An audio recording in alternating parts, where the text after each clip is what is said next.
নমস্কার বন্ধুরা, লিলিমা রান্নাঘরে সবাইকে স্বাগত। আজকে দেখাবো পাঙাশ মাছের ঝোলের রেসিপি। আপনারা দেখতে থাকুন আমি কিভাবে বানাচ্ছি। ফার্স্টে মাছগুলো ভালো করে ধুয়ে নিয়েছি, দিয়েছি হচ্ছে নুন, হলুদ আর হচ্ছে গুঁড়ো লঙ্কা। এটা দিয়ে প্রতিটা হচ্ছে দাগার মধ্যে ভালো করে মিক্স করে নিতে হবে, রেখে 5 মিনিট রাখতে হবে। 5 মিনিট পরে ফিরে এসেছি, একটা তাওয়াতে হচ্ছে তেল দিয়ে দিয়েছি, তেলটা গরম হয়ে গেছে। এবার এক এক করে মাছগুলো ভেজে নেবো। আর আমার চ্যানেলটা যারা এখনও সাবস্ক্রাইবার করুনি, প্লিজ সাবস্ক্রাইব, লাইক, কমেন্ট করে আমার পাশে থাকুন। আর এই পাঙাশ মাছ অ্যাকচুয়ালি আমাদের বাড়ির সবাই পছন্দ করে। আর এইভাবে রান্না করলে পাঙাশ মাছ অ্যাকচুয়ালি খুব টেস্ট হয়।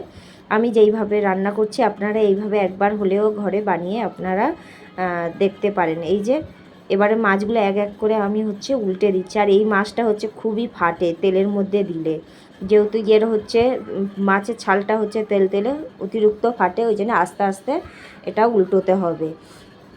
আর এরকমভাবে হচ্ছে এটা আমি আজকের আলু দিয়ে হচ্ছে ঝোলের রেসিপি করব। তাই এই মাছ আলু দিয়ে বা এমনি ঝাল করলে খুব টেস্ট হয়। এই মাছটা এমনি টেস্টধারী মাছ। এই যে সবগুলো উল্টে দিচ্ছি। উল্টে দেওয়ার পরে এদিকে হচ্ছে কড়াইতে হচ্ছে 5 ফোঁটন দিয়েছি, আর দিচ্ছি হচ্ছে পেঁয়াজ আর কাঁচা লঙ্কা কেটে রেখেছি। লঙ্কাটা হচ্ছে মধ্যিখানে চিড়ে দিয়েছি, পেঁয়াজগুলো ছোটো ছোটো করে কেটে দিয়েছি।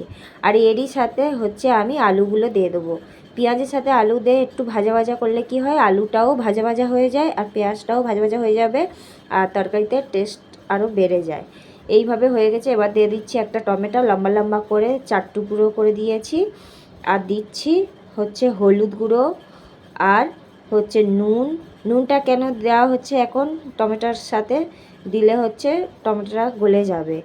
আর দিচ্ছি লঙ্কার গুঁড়ো, ধনে পাউডার দিয়ে এটা ভালো করে নাড়তে হবে। এই যে টমেটোগুলো একদম পুরো গলে গেছে, আলুও অর্ধেক কিন্তু সিদ্ধ আমার হয়ে গেছে, যেহেতু আমি পেঁয়াজের সাথে ভেজেছি।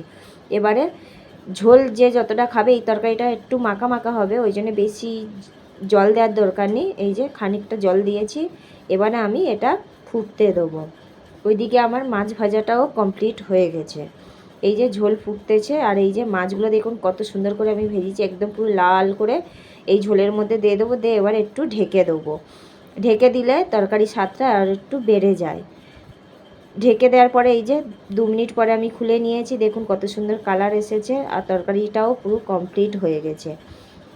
এবারে গরম ভাতের সাথে এই পাঙাশ মাছের ঝোলের রেসিপি কীরকম লাগে প্লিজ কমেন্ট বক্সে জানাবেন।